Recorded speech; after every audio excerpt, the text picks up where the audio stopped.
بسم اللہ الرحمن الرحیم۔ السلام علیکم ورحمۃ اللہ وبرکاتہ۔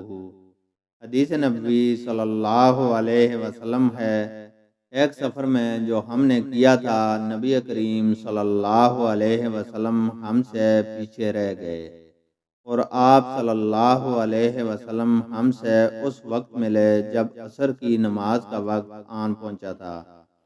ہم جلدی جلدی وضو کر رہے تھے، بس پاؤں کو خوب دھونے کے بدلے ہم یوں ہی ساتھ دھو رہے تھے۔ یہ حال دیکھ کر آپ صلی اللہ علیہ وسلم نے بلند آواز سے پکارا، دیکھو ایڑیوں کی خرابی دوزخ سے ہونے والی ہے۔ 2 یا 3 بار آپ صلی اللہ علیہ وسلم نے یوں ہی بلند آواز سے فرمایا۔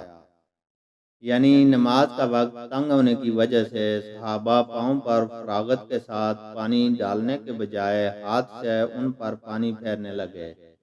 اس وقت چونکہ رسول اللہ صلی اللہ علیہ وسلم سے ذرا فاصلے پر تھے، اس لیے آپ صلی اللہ علیہ وسلم نے پکار کر فرمایا کہ ایڑیاں خشک رہ جائیں تو وضو پورا نہ ہوگا، جس کے نتیجے میں قیامت میں عذاب ہوگا۔